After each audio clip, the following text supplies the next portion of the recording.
Alrighty, welcome back to the Are You Strong show.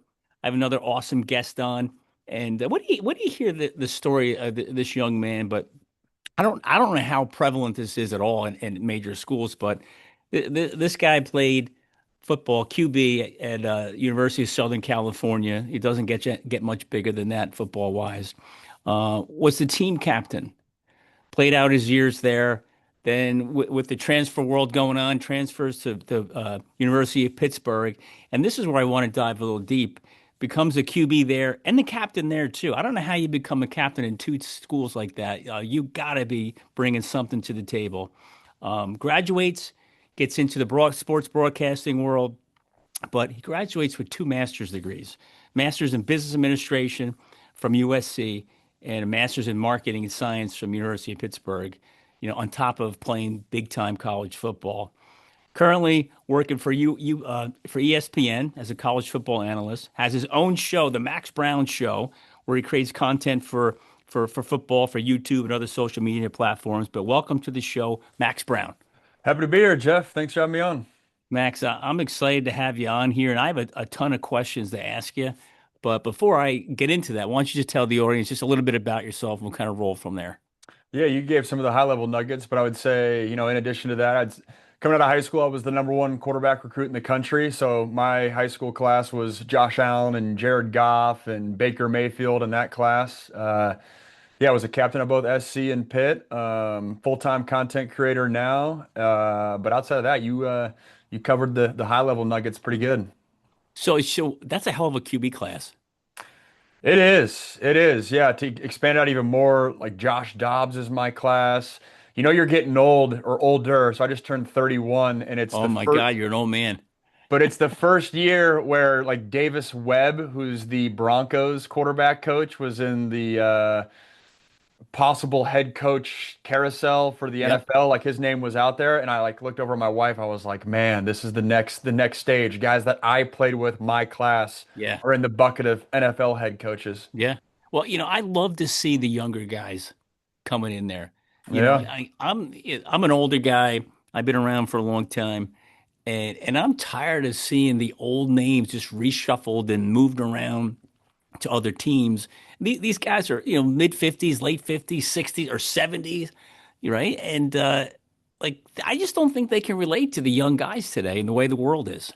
And it's funny that last nugget you just said right there. If someone said, "Hey, what's the most important attribute a coach needs in today's college football or NFL?" But with this generation of athlete, the ability to relate to guys. And so on Yeah. one side you have Kurt Signetti, who is everyone's trying to find their Kurt Signetti in college football. He was super late to getting his first true Yeah. head coaching opportunity. On the flip side, it feels like every NFL team's trying to get, Mike LaFleur and Mike McDaniel and the next young NFL Yeah. guy, and it's funny because those are literally two opposite ends of the spectrum, old versus Yeah. young. But the common thread there is being able Yeah. to relate to your players. Yeah. And I mean, you're in the sports world every day.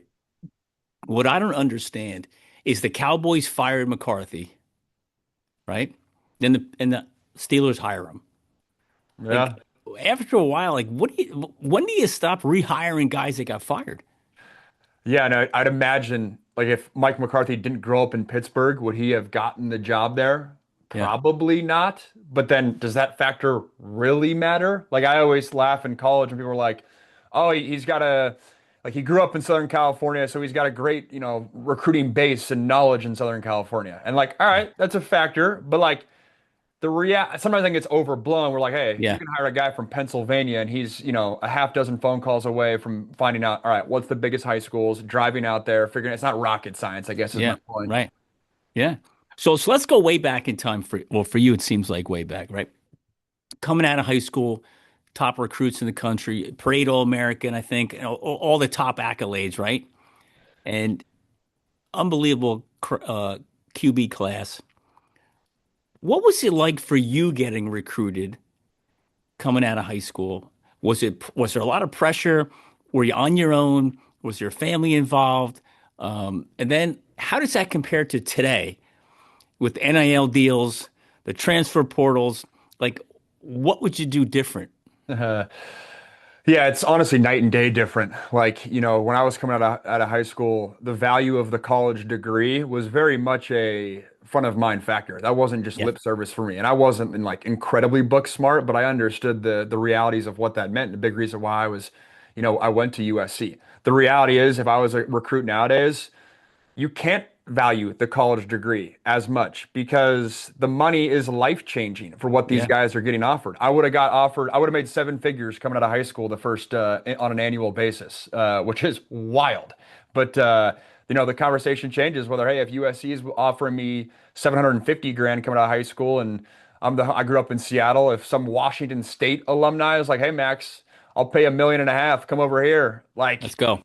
I'm Yeah. probably a Washington State Coug. Yeah. So Yeah. night and day different. But to answer the first part of your question, it was a dream come true, but it also, in my bubble, in my world, that was the plan, right? Like first grade, you roll the ball out at recess. I was the quarterback drafting teams. I was the best quarterback in elementary school. I was the best quarterback in middle school. I went to a super prominent high school and had tons of success. And so I don't say this in an arrogant way, but like that was the plan. That was the path. And so when you're dreaming at fifth grade, watching Matt Leinart and Reggie Bush, like, hey, I'd Yeah. love to go play at USC. And then you work hard, you invest, you take the right Yeah. steps, and then that comes to fruition as a junior and senior in high school. It was amazing. That I never lost sight of that, but it also was like, this is the mission, this is the Yeah. plan, this is the identity, and I don't think I in the moment realized the pressure. Again, it felt like something that was just the norm and what I signed up for. In Yeah. hindsight, now looking back as a 31-year-old man, like, looking back on my 16, 17-year-old self, I definitely think I felt that pressure and probably added on some self-imposed pressure Yeah. on top of that. But no, still a dream childhood is always the line that I use. So when did you know it was going to be USC? Were there other schools involved, or you just said, "This is it. This is where I'm going"? Yeah, so I got my first offer the weekend after my freshman year of high school, and then had a very successful sophomore year, started to get traction, and then my high school coach came up to me junior or February of my junior year of high school and was like, "Hey, you have 17 offers." And I was never one of those guys that was like, "Let me get 40 offers," because Yeah. give me a break. At the 30th school, Yeah. hey, I'm never Yeah. going to Duke was always the Right. example. They would like send me letters, and a kid from Seattle, I'm never going to Duke in that scenario. But he asked me like, "Oh, is there any other school that you would want?" And I was like, "Man, I'd love to get an offer from USC. Like, I'd love to have that be in the picture." And then, sure enough, went to a junior day down there like a week later. It's where I met Jared Goff, funny enough. And then they offered me, and then a few months later, I committed to USC. So, got offered in February of my junior year. I would say March, I was really torn between USC and Oklahoma and was a Mm. little overwhelmed with how that decision was going to play out. And then I took another unofficial visit to USC second time and fell in love with it and was like, all right, sign me up. Who was your host? Any It any was an any big unofficial names? visit, so I guess during that time it was unofficial, so it was just like me and my parents. But my host during my official visit was actually Max Turk, who unfortunately passed away a few years ago suddenly. So RIP Max Turk, but all time one of Right. our offensive linemen, had a good little NFL career with the Chargers. Well, okay. So biggest memory out of USC. Can you put your finger on it? Oh wow, biggest memory. The most proud I've ever been was when I got voted captain. So August of my redshirt junior year. So August of 2016. I'd lost a couple quarterback competitions in that time. I had won one. Ironically, we're filming this a couple days after the Super Bowl when Sam Darnold just got his ring. But I beat him out in a quarterback competition battle and then got named captain. But the captain was the big one because um, your peers and your teammates are voting Yeah. you, and I think it's a testament to how you go about your business, and so that's the one that sticks out for sure. Yeah, that's got to be when it's coach appointed, it's one thing, but when your peers, the players pick it, that's like when like your guys look to you as the leader, Meant a lot. It meant a lot, and you know? again, like I think the fan on their couch in that time frame was like, oh, Max battled all off season to get that spot, but it's really not one off season. It's really the 4 calendar years I Yeah. was at USC, and then man, I remember sitting down with my like dad as like a seventh grader and being like, you know, We've got something here, and Yeah. my parents were picture perfect in terms of parenting like a high level recruit. I think they were outstanding with that. But it was really my mission since I was 13 years old. Yeah. And so when Yeah. it comes to fruition, it's as fulfilling as anything in my life. Yep. So you battled, for the position your whole time you were there at USC. In various degrees. So I got there, I graduated high school early as a true freshman. Matt Barkley was on his way out, and so I battled as a true freshman for the job that year. Then we had a coaching change, and Cody Kessler was the starter, but he didn't light the world on fire. So technically, there was another competition my redshirt freshman year. In hindsight, it wasn't a true competition, but in my world and my brain and what they were Yep. literally telling me, it was a competition. So two competitions there, and then I backed up Cody Kessler for a third year, but at that point he was one of the better quarterbacks or one of the best quarterbacks coming back in college football. So it wasn't really a Yep. battle there. And then my fourth year was another competition with Sam Darnold, which again I won and then started the first three games, got benched, and obviously Sam's story is well documented from there. Yeah. So how did I always say I've had a number of QBs on. How do you handle the benching at that level? I mean, that's got to be just mentally taxing. Most difficult time of my life, which I've lived a blessed life. But I've had a career-ending injury, and getting benched was more mentally difficult than that, just because you invest so much into it. And again, um, yeah, I mean, this was the dream, but it's difficult. I think emotionally, and this is intense, but you almost go numb. Like I Yeah. couldn't. It was hard to process, and I was a guy that I was a vocal leader, a hard worker. I would like to think I was like fun and hanging with the boys and having a good Yeah. time as well. But it kind of like a glaze goes over you. And I remember, so I got benched on a Sunday, and I remember going home that night like, ooh, I've never experienced this emotion before because my entire life I kind of trusted a formula of outwork people and treat people right, and good things will happen. And Yeah. unfortunately for me at USC, that didn't happen. And that's a harsh reality. But that really like messed with my mind. And I remember that Monday, I called into the sports psychologist, and I kind of knew. And I had visited a sports psychologist a couple years before, but I knew um, this could go to a dark place. And I didn't think I Yeah. ever was going to get there truly, but I was Yeah. wary that like this could go down a negative path. Let me check myself in right away, for lack of a better term, and was glad I did that. But yeah, it was incredibly difficult to handle with. And candidly, I always kind of struggle with this question because I never was like clinically diagnosed with depression, and I never want to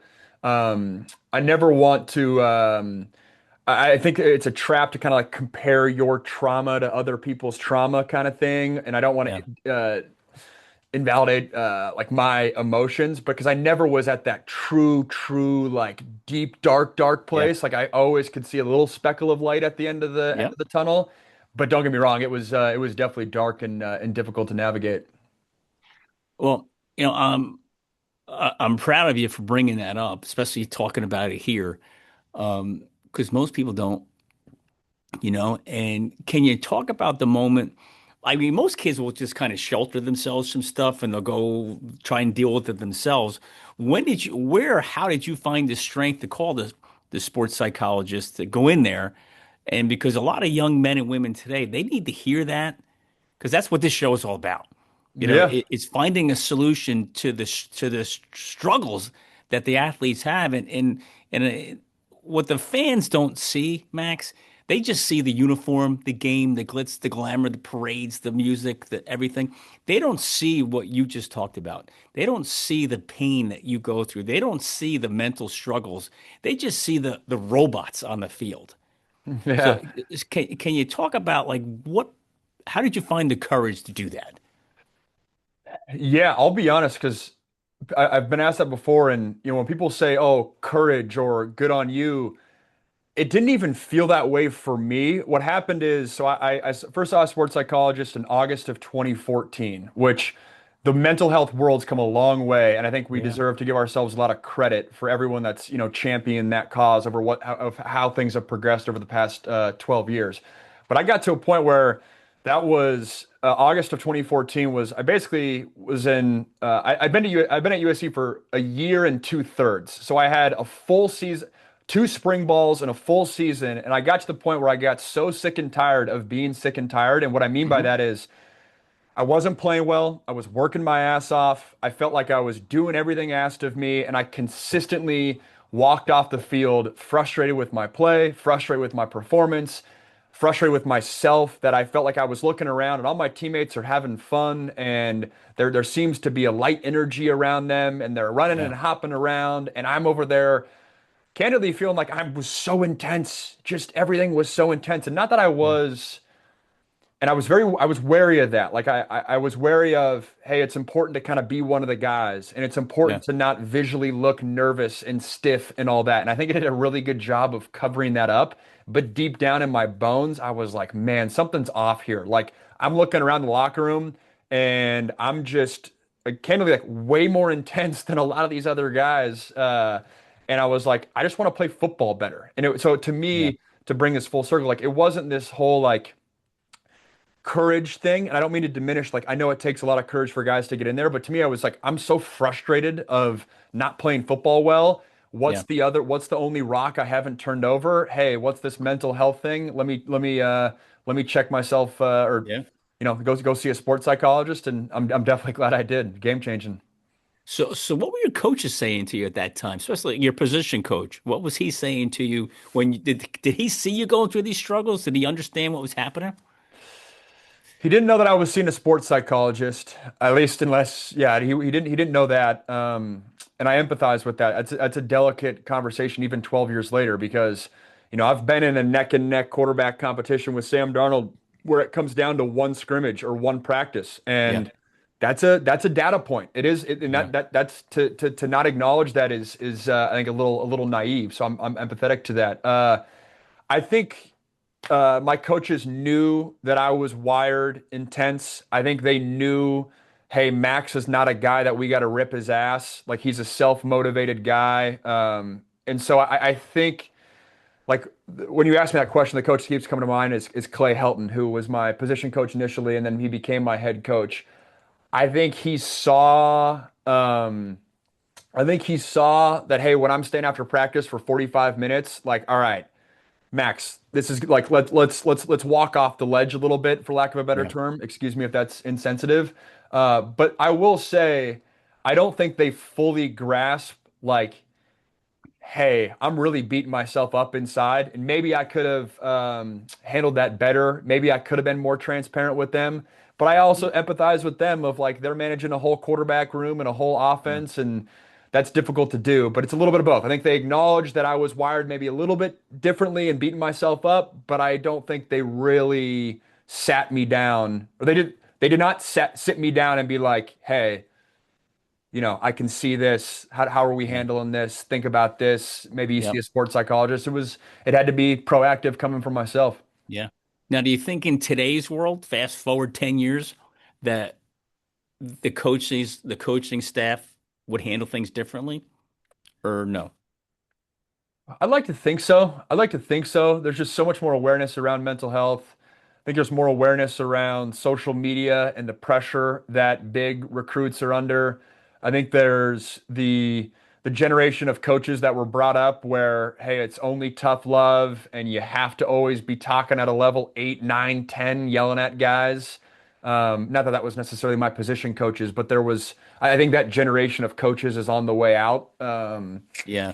I think again, there's just so much more awareness around mental health that I'd like to think nowadays someone would have pulled me aside, maybe a full year earlier than I pulled myself aside, for lack of a Yeah. better term, Yeah. to sit me down. Yeah, I think so. Yeah. Yeah. If I go back in the prehistoric days, my playing days, I mean, the coaches, it was all about yelling and screaming. Yeah. Who could scream the loudest? Who could be in your face the most? It was rough, and Yeah. their No. expectations were like either you do it or too bad. It was different, Exactly. Exactly. you Yeah. I know? mean, I think, yeah, like I said, different generation of coaches, the social media side and awareness there. And yeah, I mean, the reality is in 2014, it was very much viewed as an undertone of like weakness, Yeah. right? And now Yeah. I think there's more of an acceptance of it's not a weakness, it's just, a certain lane that some athletes have to deal with. Yeah. The example I always use is when I got to college, there was like two doors mentally for me. There was, hey, I work hard and good things happen, or that I don't work hard and I don't reap the benefits of that. And I got to Yeah. USC and this like third door emerged where it was like, hey, why am I overthinking this? Hey, why am I like in my own head? Hey, why can't I just turn off like the football switch when I'm Yeah. 6 p.m. on a Tuesday night in March? I'm still thinking about, football, football, football. And this managing that third door is where I think, a professional and some of these mental health resources is game changing. And I think that's more mainstream and accepted now. Yeah. I don't think that was the case 12 years ago. Do you find a lot of the young guys coming to you at all for advice today? Uh, like for this specific lane, Or really for just the quarterback lane, how to handle the stress and the pressure. Anybody come to you for that? not the mental health side as much. Like this comes up here and there. And maybe it's a good kick in the ass for me to start like, posting. I post about a lot of different things, but posting even more about this chapter. Where I get the most inquiries from young quarterbacks is navigating the transition from football career to the next stage of life. Yeah. Because I think, especially from high profile recruits that you didn't even have to be a 5-star recruit. Even if you're a 4-star recruit, you're getting pounded in your brain since you were 15 that Yeah. like, hey, if you don't make it to the NFL, you're a failure, which Yeah. that sounds extreme, but a lot of the narratives that we listen to and we preach about, hey, if you Yeah. have if you have a plan B, you're not all in on plan A, you got to be head down, Mamba mentality. A lot of guys champion that, and then they wake up at 23, 4, 5, 6, and they're having to navigate that transition. And those are the inquiries I get the Yeah. most. Almost every person I talk to on this show, we talk about that next step, for athletes in how that's mentally challenging on their identity, right? And because like you said, they're 13, 14, 15 to 23, 25, 26, and all it is their sport. Then all of a sudden the sport is gone and they're not as popular anymore, or nobody wants to talk to them as much anymore. And I came up with this phrase where athletes die twice. They die when I their like that. game's over, but they got to live with it, and it's very difficult for many of them to live with it. And then they die in real life and they're gone, but nobody cares. So with this that first step that they die and they're like, what's next? Yeah, You know? yeah. And I literally do not know a single. Nah, that's not true. But I know more athletes that have struggled with that identity chapter than those Yeah. guys that have not. Like it's literally Yeah. 90-10 in terms of 75, Yeah. 25%. Some of my best buds are walk-ons, so they, were a little bit more proactive thinking about that Yeah. next step. But yeah, I got a brother-in-law who played professional golf, similar deal. And I don't care whether it's baseball, golf, football. It really takes like 3 seasons. Like put the like professional development off to the side, but three Yeah. seasons of hey, you kind of fall out of love with your sport because it didn't Yeah. end on your own terms, and then it takes 3 full calendar years to kind of swing back around, and then it's easier to be a fan, and then you're around the Yeah. game. But totally, the identity shift is very, very difficult. Yeah. And that first preseason where you don't have to go anywhere, that's just like this is what life is. Like this, what am I Yeah. supposed to do with it? Literally, literally. You And know? that's actually one thing I can't relate to as much as other football players because I shifted straight into the media side of things. So like my calendar year is September 1 to September 1 Okay. kind of thing. And so Yep. I've actually my wife and I laugh about this. Like I literally can't remember a time where like my it wasn't all right. August is coming. You're ramping up for football season, and then you're kind Yep. of head down work mode until Christmas kind of thing. Or when youth football was more Thanksgiving kind of thing. But yeah, that's been part of my calendar rhythm Yeah. since I've been a little kid. That's good. I still smell the grass. I mean, when you used to have grass or fields, I, you I know, miss the locker room smell, like the the yeah, the, the weird stench of like pads yeah, and all that. Oh yeah, yeah, yeah. But as soon as you smell it, like, you're right there. right back. It brings you right back. So if you were being recruited today, you know, what do you think you'd do anything different is one question. And the other question is, what advice do you give to the kids that are being recruited out of high school today? Would I do anything different? I was the type of kid that I was just like hypersensitive to like not wasting coach's time. And candidly, I went to a big time high school, and so there was some guys getting recruited years ahead of me at my high school that I saw played the game a little bit, and then I saw that then, hey, ultimately you're gonna have to call these coaches and say I'm going somewhere else. And so there was something inside me that was always like I never wanted to lead coaches on. So Yeah. like I was again the number one quarterback in the country, but I only had like 18 offers. Like nowadays, the number one quarterback in the country has like 40. But I say that to your question of like I probably could have enjoyed the recruiting process a little bit more. Like I, I didn't even go Don't to be a single, straightforward.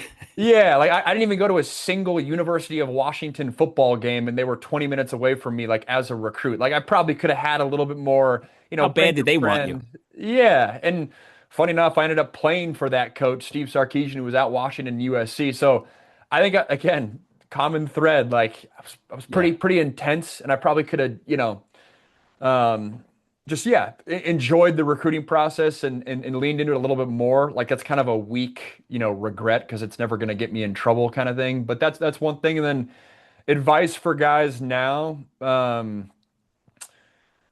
mean, I'm going to talk out both sides of my mouth, but one thing is that I'm glad I didn't piss any coaches off because I literally had to call my hometown coach and say thanks, but no thanks, Steve Sarkisian, and literally 18 months later, he's my head coach at USC. Yeah. So, the relationships and not burning bridges, and I look back and I'm proud of how I assessed the landscape of decisions because.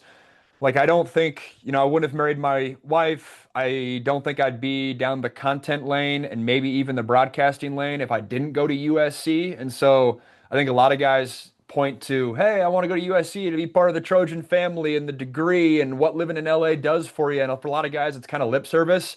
For me, I think I'm very much living the benefits of that decision. Like I was intentional with Yeah. that. Like I was wary that hey, football's not going to work out for everyone. I didn't think I would be that case, but just assessing the landscape of decisions. It's not just about hey, what color are their uniforms and how Yeah. was the official visit on a random weekend. There's more to it. So you were mature beyond your years at that stage of your life.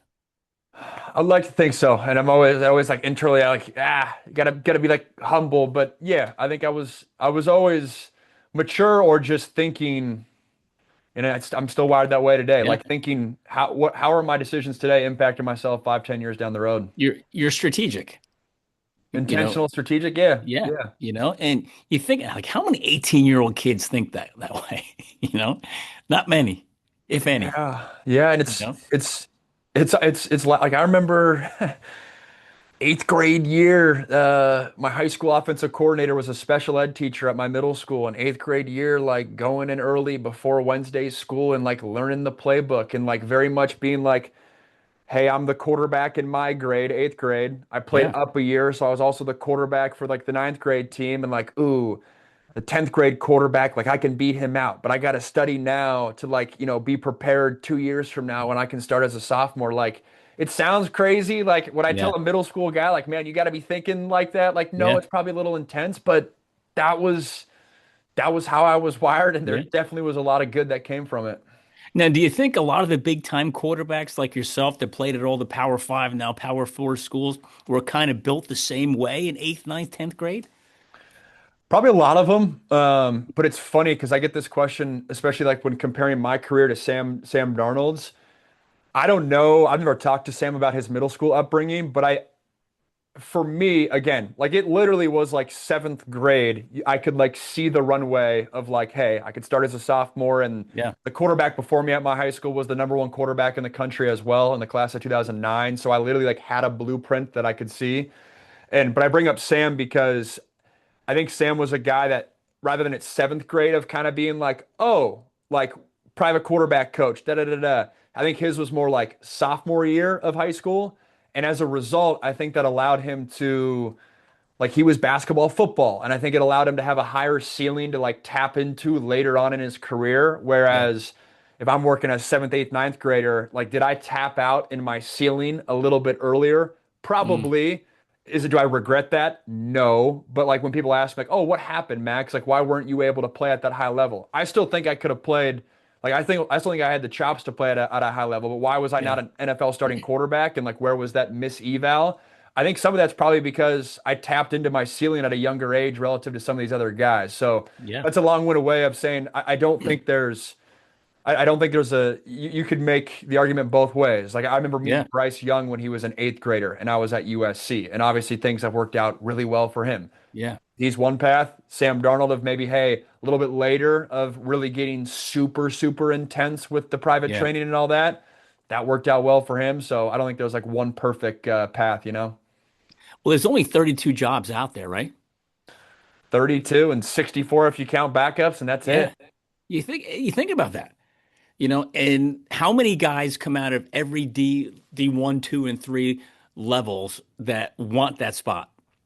There's Yeah. there's hundreds Yeah. of thousands a year from all these different colleges that come out, right? And they all want that job. And then you got to worry about the kids. Well, they graduated last year and the year before and the year before that are all still trying to get it too. You Exactly. know, Exactly. And it's then, oh, by the way, and this is a little bit different with like I think Scotty Scheffler and Nikola Jokic now being prominent athletes because I think their mentality is night and day different than the Kobe, Jordan, Tom Brady. yeah, But like I grew up with the Cody, Jordan, Tom Brady, where directly or indirectly, it was, I mean, Tom Brady has the famous clip of like him crying because he thinks that he was going to go sell insurance and that if yeah, he didn't play in the NFL, like, oh man, I got to go sell insurance. And he's talking about that as if that's a failure. And to yeah, bring that full circle, the math doesn't math for all these guys that are, man, I got to be an NFL starter. And if I'm not, then I'm a failure. Again, that's yeah, intense, but that's the seed of how they're thinking about it, which then makes the transition to the next phase of life so much more yeah, difficult because you're spending years just getting over that identity. I literally had a conversation yesterday with a former teammate. We had coffee. He was a starting right tackle in the National Football League. I played with him, and like literally, objectively, incredibly successful football career. He started a game in the NFL, but like you can tell the way that he's talking, it was like, man, but I could have been a Pro Bowler. I should have been a Pro Bowler. Man, that was the expectation. I should have been. I should have got that second contract, and I didn't get there. And he's telling himself this story of a little bit of I failed, which yeah, again, from my perspective, is crazy. But I also can't blame him because I think there's a certain bit of it's a lot of these. That's the athlete wiring. And that's a lot yeah, of how the the coaching and the mentalities that's kind of right. ingrained in a lot of us. Yeah, it's what they've been told since they're two. Well, Exactly. he's 3 years old. He's faster than anybody else out there. He's going to make it to the NFL. He's only three, but that's some of these parents' expectations, and then they wire their kids that way. But, like you said, how many guys actually make it? There's only a couple hundred a year, right? That really truly make it. And like you said, that Exactly. next contract, the second contract, that's the big one. How many don't get that? Yeah. Yeah. No, it is. Crazy. It's crazy. I do think, to be like more optimistic with it, like I do think again what Scotty Scheffler, Nikola Jokic, I think even what like LeBron and his mentality, which he's gotten criticism for this, but like thinking about business and different Yeah, ventures and if Kobe came out with different businesses 15 years ago, people would be like, oh, he's not all in on basketball. I think yeah, LeBron's kind of changed that narrative. yeah, Again, Scotty's vocal on the mic all the time of, hey, I'm the best golfer in the world, and it's not even close. But the second he gets off the course, like he's a great dad, he's a great yeah, husband. yep, I'd imagine he's a great like hang, and and I think especially in this era, the yeah, digital era, where everyone's eyes are on you all the time and you're monitored all the time where you don't really yeah, have an escape from really yep, anything. I think this kind of new school mentality I think is really helpful, not just from a being a well-rounded human being, but I think you literally play your sport better when you're able to turn off and then turn on and lock in when it's time to lock in, and yeah. that's certainly something that I'd champion. It's almost like you recover for a little bit, Totally. right? Come You back know, you, better. yeah, you come back refreshed. It's. I think everybody should get a break. I'm not really sure if I buy into the year-round football team stuff where these kids never go home. And That I was mean, that we was the used to best go, thing for me. Sorry to cut you out. That was the best thing for me playing high school basketball. It was a three yeah, month break of yeah, and then I went right back into football, which yeah, you can make the argument, oh, maybe I should untrack, but no, that was perfect. That was the best. yeah, In addition to just becoming more athletic and cutting and yeah, training different muscles, you can make definitely. the Yeah, human composition argument, but the mental side of getting a break was amazing. huge. It's huge. So speaking of the mental side and breaks, what motivates you now to pack your bags? Now I'm going to go 3,000 miles the other direction, and I'm going to go play for Pitt. Yeah, so at that time it was, Sam Darnold's career was taking off, and I still felt like, hey, I could be an NFL starting quarterback. I remember the spring of 2016, Clay Helton sat us both down in his office and said, hey, I got two NFL starting quarterbacks. Only one of you guys can play. It's a great problem to have. And so in my mind, it was, I'm not sitting here to be a backup. Like I'm here to still chase the dream, and I feel like I can still play at a high level. And Pitt had the number one offense in the country in 2016 with like Tyler Boyd and Nate Peterman and James Conner. And so they wanted me. On paper, they needed a quarterback. Ironically, the two guys that I was battling with at Pitt were Ben DiNucci and Kenny Pickett, who ended up being NFL starting quarterbacks. So clearly, in hindsight, they didn't necessarily need a quarterback. But no, I just all the factors, great offense, top 25 team the year before. They needed me, and I was like, sweet, let's go out to Pittsburgh and do this thing. How did you like being in Pittsburgh? It's a great city. This is a Yeah, great city. As a West Coast guy, Pittsburgh, just because you're used to seeing Pittsburgh on like Sunday night football and Monday yeah, night football, maybe like a Pirates game one year. And it's like very like the fly-ins are always like gritty and kind of yeah, grimy and steel yeah. mills and tough. Shoot, you drive into Pittsburgh. The drive into Pittsburgh is as beautiful as any city that I've been to in the U.S. Three Rivers right there. It's great people, great town. Yeah, I love my time there. Yeah, I've been there a number of times. I've been there years ago when it wasn't what it is today. And the whole city has been like rebuilt. It's like That, beautiful. that's what they tell me. That's what Oh they tell yeah. me. Oh, it's a completely different city from 40, 50 years ago, and it's nice. So the mental grind or the physical grind? What do you think's tougher for a college football player at your level? Whew. I think it totally depends on the guy. Um, for me, it was the mental grind. Um, to what we talked about, much of this podcast, the physical grind. Some guys, that's a big adjustment too. Guys that like didn't grow up lifting weights and didn't grow up Yeah. to the intensity of like coaching and all that. There's a lot of guys that struggle to adjust to that. Maybe even more than the mental grind. For me, I think I walked into college football prepared for physically what it was going to take. Yep. Mentally too, but again, what we've talked about for a lot of this podcast of, I had a recipe and a blueprint my entire athletic career, outwork people, treat people right, good things and results are going to happen.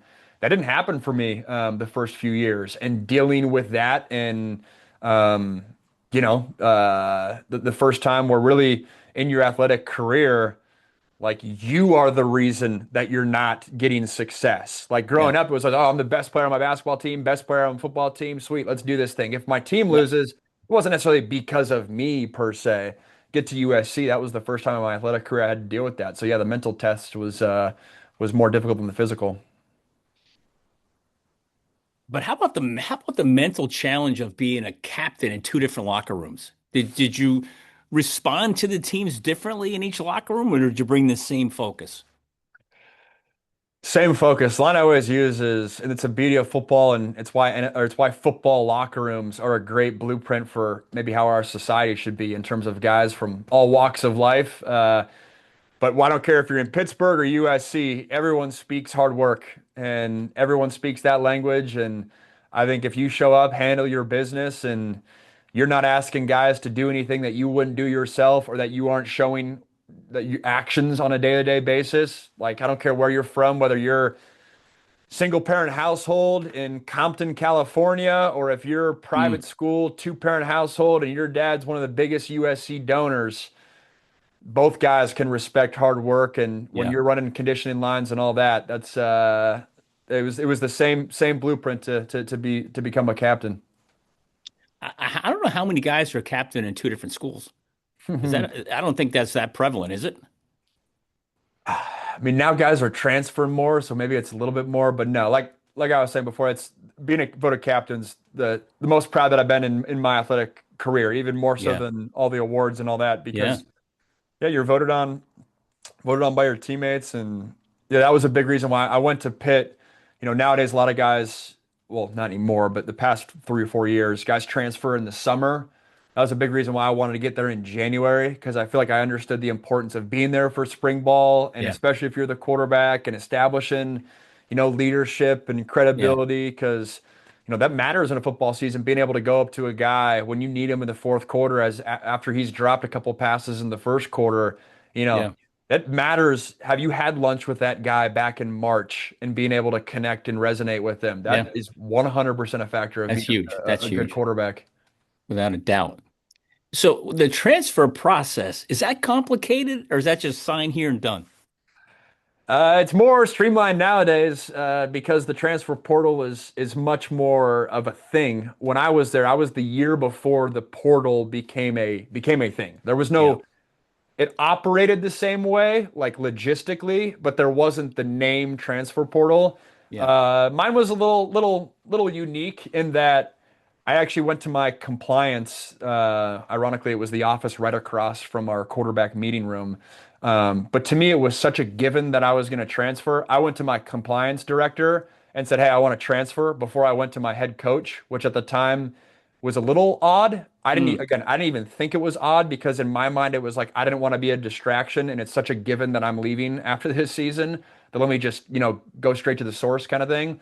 But I went in there and then the compliance director told my head coach and he like pulled me aside and was like, "Hey, come meet with me in my office." And again, I was very matter of fact, like, "Yeah, coach, I gotta leave." And I think he understood the deal, but mine was so matter of fact and such an easy, I wouldn't say it's easy because it was not difficult, but so black and white. Most guys' experience is not that way. And Yeah. luckily at the time, Clay Helton, my head coach, allowed me to transfer anywhere, which at the time was not a given. At the time, the norm was, hey, you can transfer anywhere but in conference.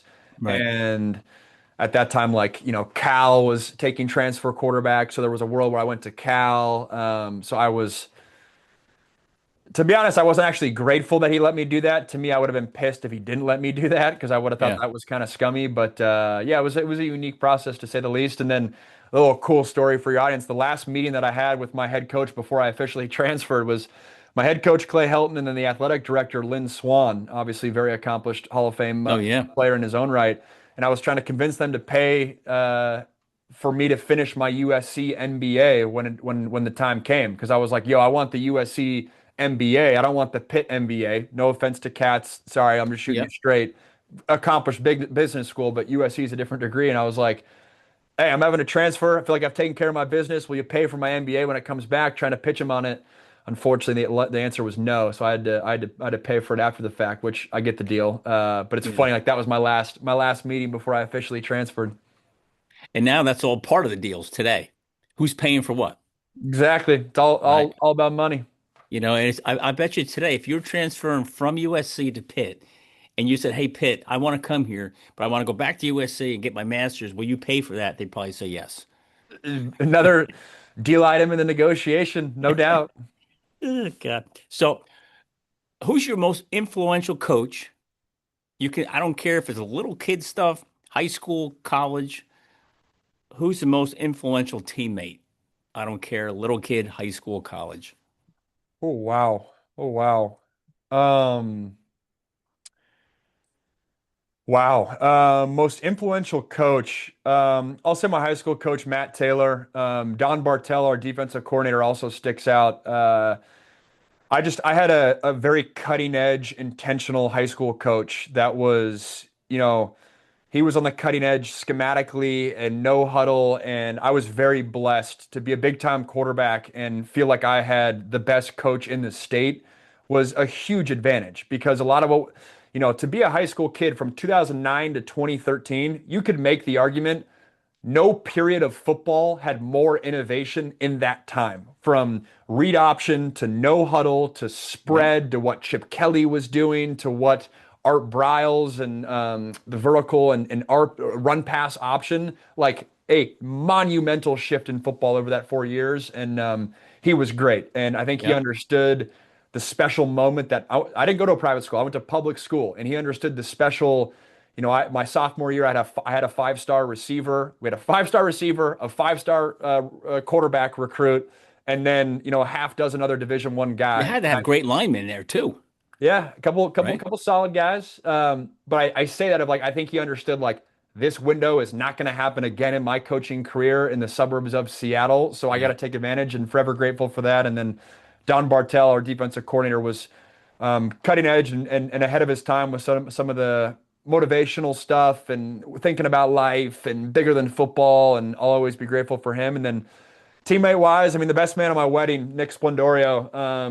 I'll be the best man in his wedding coming up, and um, we just really bonded over the work. And it was again, we had an intense childhood, and he was right there every step of the way with him. So forever grateful for him. And then another guy that sticks out is Jordan Simone, very accomplished, one of the best safeties in recent memory at Arizona State. He was a high school teammate of mine, and he was two grades above me and took me under his wing as my high school had won three straight state state championships before I became the starter, and so there was a lot of pressure as a Yeah. sophomore, again taking over the reins of the number one high school quarterback in the country, Jake Heaps, who had just won three straight titles.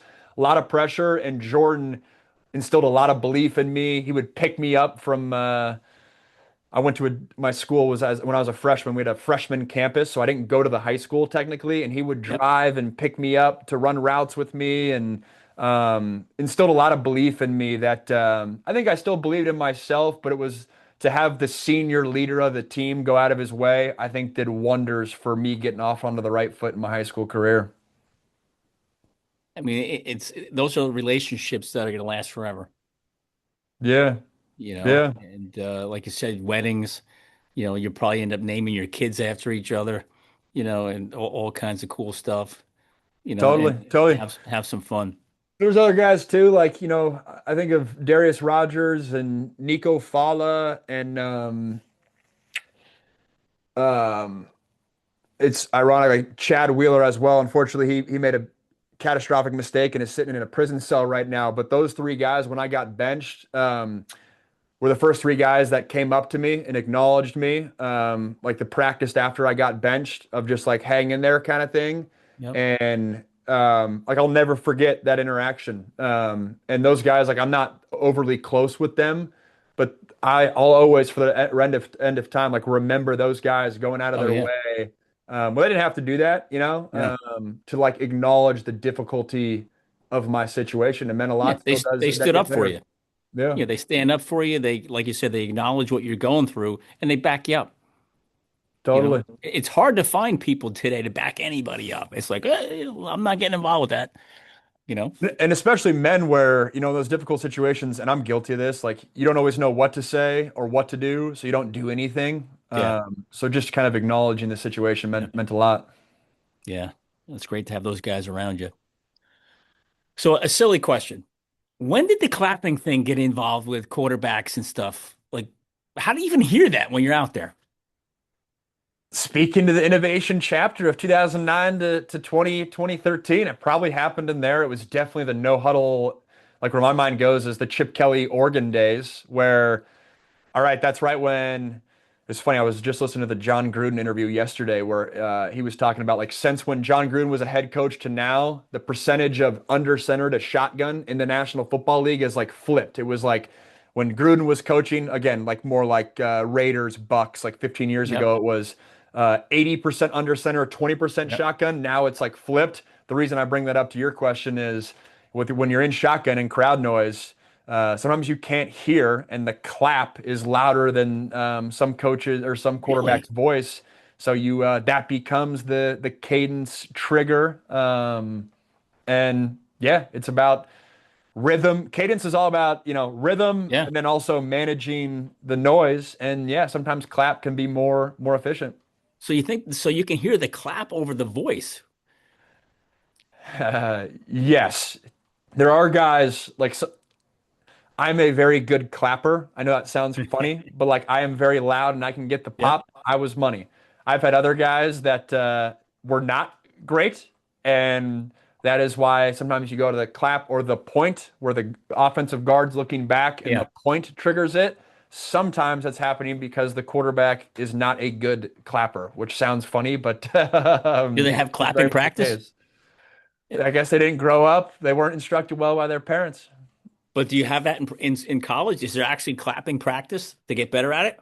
No, not I mean, you practice your cadence, Yeah. but you're not getting like instructed how to clap. It's one of those things Yeah. you either have it or you don't. And You have, don't get me wrong, there's like only like one quarterback that I remember getting chewed out in terms of he was struggling to clap. But there's your question's great, and every offensive coordinator thinks about it differently because it's not yeah. just the noise thing; it's the rhythm, and you're trying to, that's why Aaron Rodgers and his cadence for the Steelers, like he's an old school guy, and the reason his cadence is so effective is because it allows his offensive line to have an edge because he's keeping the defense guessing. So a lot Yeah. of that's like a rhythm thing, and every offensive coordinator views that like when you go clap, the challenge is still keeping your rhythm or point still keeping your rhythm, and there's definitely different schools of thought to how to go about that.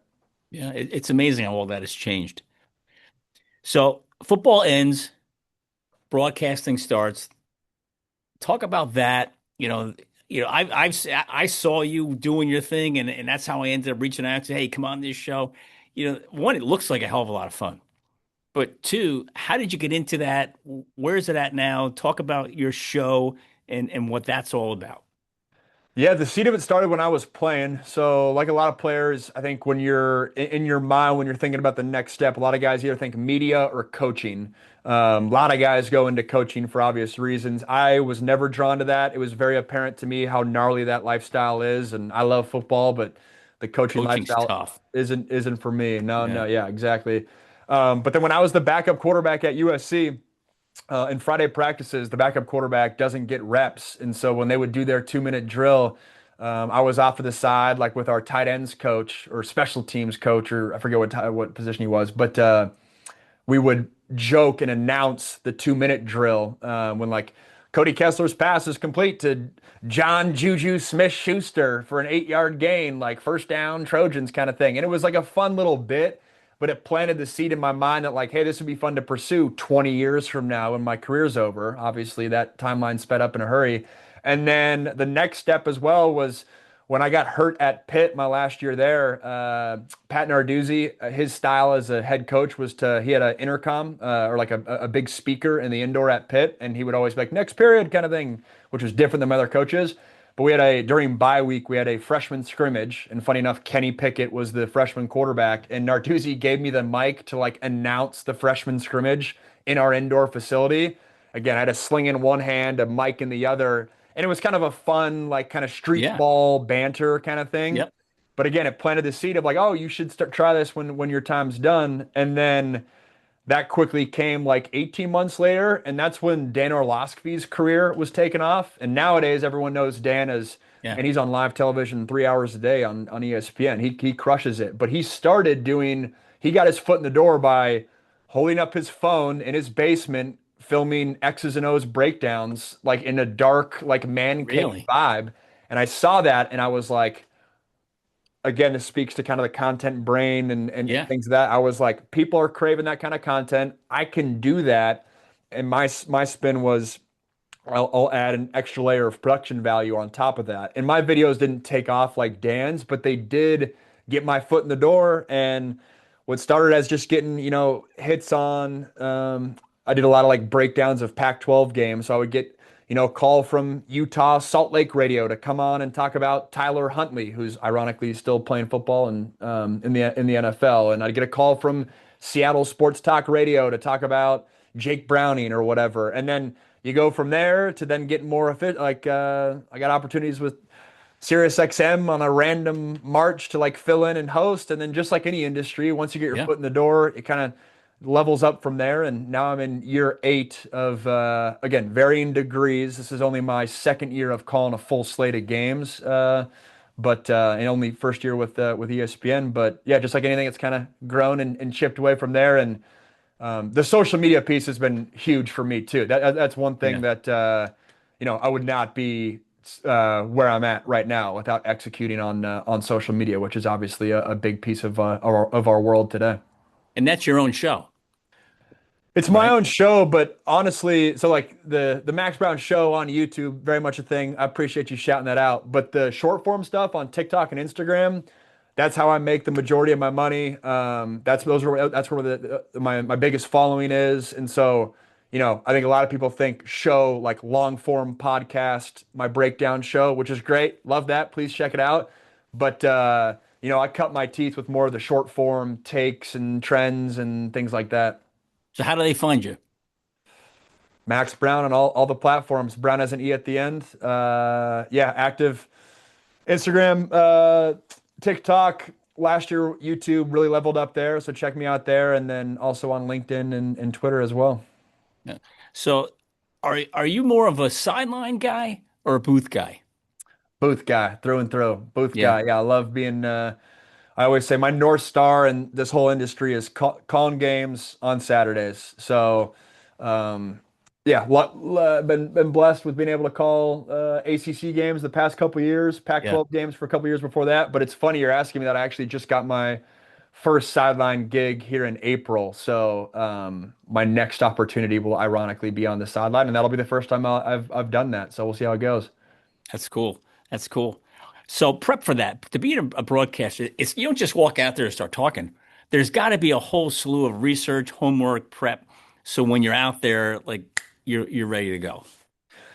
There is, and it's funny, like in my world, when people ask like my peers that question, everyone's always like, 7 days a week, I'm watching a bunch of games.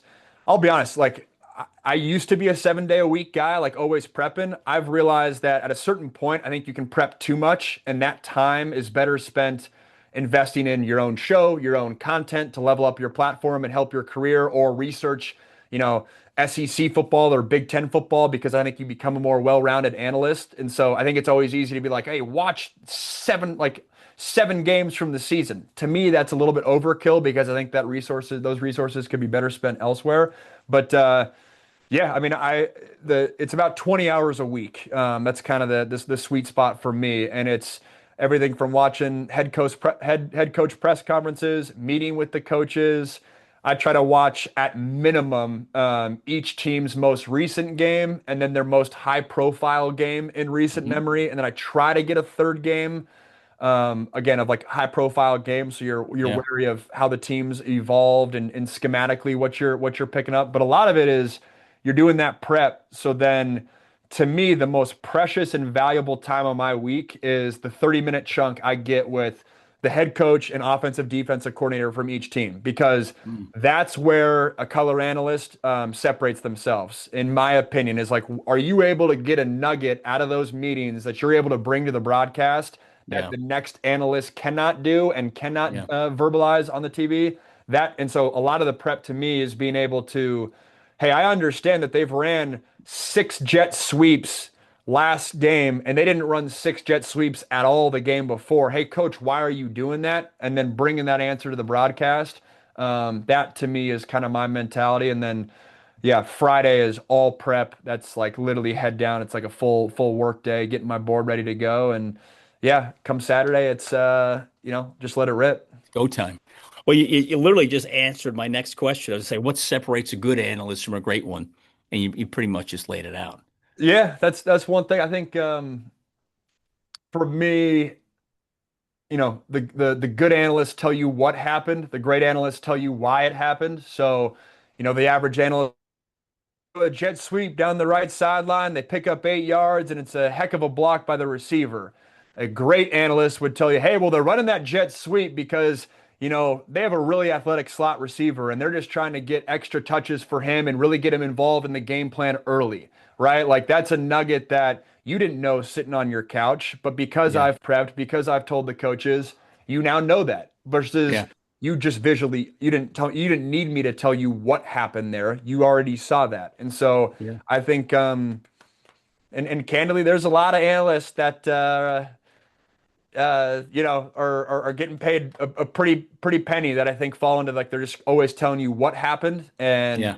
man, I would push them to say tell me why it's going down. So is there anybody you're modeling your you're broadcasting after? I mean, I admire the number one guy on both ESPN and Fox, Herb Street and Klatt. And for me personally, I admire them not even for their skill set, which is tremendous, but they're both quarterbacks that didn't play at an extremely high level. I mean, they both had better college careers than me, but in the grand scheme of a lot of the comment, they're not Tom Brady playing career. They're not Phil Right. Simms playing career. They're not Tony Romo playing career. Yet they were able to get there. And the way they were able to get there is because they are a great analyst. They're not Yeah. leveraging their playing career to then get this seat in the booth, which, hey, is totally earned. Tom Brady Yeah. has earned that seat because he's played at an unreal level for his career. I'm not taking anything away from him, but it's something I admire as like looking Yeah. for a blueprint, what those guys have carved out, and I think they're tremendous in terms of information recall, getting things out quickly, and another little nugget of what separates a good analyst from a great analyst. How well do they tell us straight in the game? Now that I said that, a good analyst or an average analyst maybe gets one or two telestrations a game. Now that I said that, Herb Street and Klatt, they're getting a dozen telestrations a game because it's just muscle memory, right? Yeah. Hey, look at this offensive guard. He pulls out, kicks out the Yep. defensive end. That is a night and day. And the average football fan, I don't think realizes it, but that increases the viewer experience Oh, it's so huge. much when you're sitting on your sitting here. And they have more technology and Yeah. resources, so take that with a grain of salt. Yep. Don't get me wrong; like they have a lot Yep. more support, but that's a big level up. Like the old John Madden days. Yeah. With Yeah, all and the to be honest, like telestream. I need to go back and watch more Madden because I like those are my like I was in elementary school when he was calling games. Yeah. I Yeah. They're I've seen funny. the highlights, but I got to go back and study up so I can respect his craft more. Oh my God. He was great. And he was always drawing on the screen. So college game days, that you gonna ever be on that one? We'll see, man. We'll see. I mean, what Herb Street's I'm always in like Herb Street's schedule is insane. Like Yeah. the way Yeah. he's traveling, and I'm always like, at some point one of those things has to go. In my opinion, I don't know. I mean, he's a grinder and maybe not. Yeah. Maybe he'll ride it out. But I don't know. Pat McAfee's changed the game. That would be awesome. Yeah. He does a good job too. That would be awesome. But I'll say this, I don't think I'll get a seat in college game day without executing on the social media side of things, which I Yeah. don't think necessarily everyone connects that thread. I guess you do with seeing what Pat McAfee did, but I Yeah. think as the next generation becomes older and older, I think that's McAfee's gonna kind of crazy though. gonna be a non-negotiable. McAfee's crazy, but he's so talented. Oh Like yeah. He knows his stuff. he knows his stuff, and I think the most underrated skill, and I just made a post on this last week, the most underrated skill with Pat McAfee is how he's able to navigate criticism. And what I Mm. mean by that is coaches go on Pat McAfee's show and there's a banter there that doesn't exist when they go on the next show. And they're Pat McAfee and his buddies are able to dish it out to a Mario Cristobal, and then Mario Cristobal is able to dish it back. They're Yeah. able to dish it out to a Dan Lanning, and he's able to dish it out. And people always say, "Oh, Pat McAfee, like I love his format because he's just hanging out with his buddies." Yes, that's true, but if you double click on that, the reason it feels like he's hanging out with his buddies is because they're able to take shots at each other and Yeah. people's ego doesn't get hurt. And he's able, Yep. McAfee's delivery there that's the most, to me, the most underrated skill that he doesn't get enough credit for because I watch a lot of coach press conferences and you watch Mario Cristobal on a Monday afternoon on local Miami radio, and then you watch him on Monday night, or Pat McAfee, he might as well Different. be a different dude. And it's because Yeah. of McAfee's skill set. And McAfee pulls it out of people, right? Exactly. He pulls everything out that he wants. Yeah, he's Exactly. good. Exactly. So so Max, you're 31. You're a young guy. You got more of a career in front of you than you do behind you, right? You have a long way to go, so many things to accomplish. But there's going to come a day. I ask this question to everybody on my show. There's going to come a day when Max Browne. Do you remember Max Browne? Oh yeah. When that day comes, how do you want to be remembered? It's a great question. Someone who treated people right, someone who was gritty. I like to people, hey, that guy earned what he got. Like, his work ethic was never questioned. And then Yeah, treating people right, and I've been married 3.5 years, so God willing, kids is hopefully right around the corner for us, and being a good husband, being a good parent, and more from like in the context of this conversation too, and content and broadcasting too, but some of that was entrepreneurial and forward thinking. And hey, you look back on his career, and Max always kind of knew, like, had a tendency for knowing where the puck was going, and I feel like I've always had that entrepreneurial bug a little bit. I wish I was more proactive with some of the business decisions that I've made. But I think I've been good in terms of, being ahead of the curve a little bit with some of the content and broadcasting stuff, and hopefully from a business lens. Obviously, Yeah. the human stuff matters way more, but from a business lens, I hope when I look back on a 30, 40, 50-year career, that is a common thread of the moves that I made. Yeah. Well, I have no doubt you're gonna if there when the day comes where you do look back, you're gonna look back with amazement and say, "Wow, look at what I accomplished."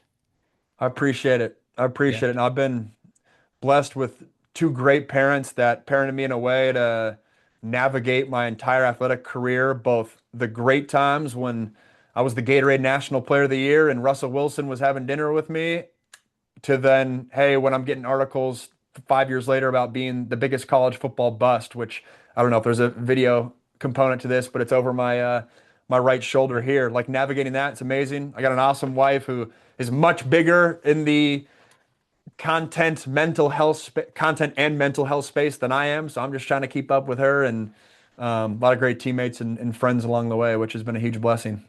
It's awesome. So, Max, we covered a ton of stuff. We talked about coming out of high school.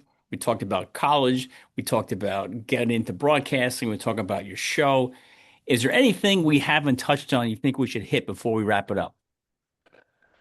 Oh, it's a good question. I mean, the one thought that comes to my mind, and it might, tie a lot of what we talked together is, and it's funny. My wife told me that my year, like the word of my year last year was grace, like giving myself grace. And Yep. it's funny when I look back on my playing career, the early days of my broadcasting career. We didn't talk about this much here, but like, I did 3 or 4 career pivots in my 20s.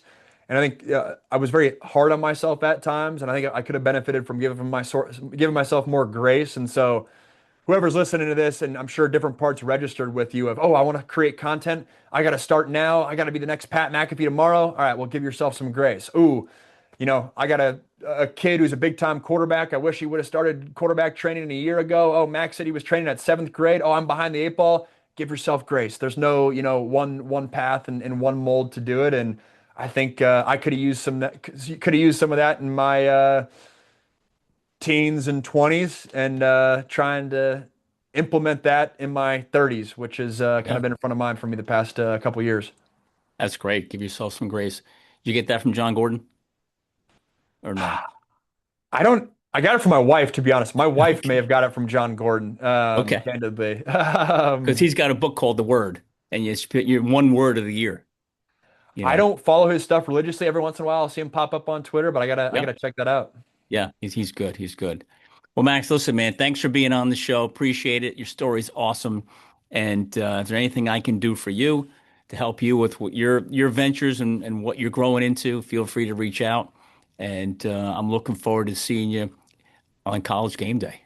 Means a lot, Jeff. And seriously, and I'll hang on to, say this in front of your viewers, but I do, probably one of these a month kind of thing. And this was the most in-depth and thought-provoking podcast I've done in a very long time. So good Wow. on you for asking the questions and the prep and the thoroughness. I enjoyed it. Hope to be Good. back on at the next stage of life. We're definitely going to get you on. As soon as you're done with game day, we're going to get you right on here and talk about it. Let's make it a deal. You can clip out that question you asked me and have that be the intro, and we can break down the path to how we got there. There you go, Max. As I always end the show, stay strong. Thanks, Jeff.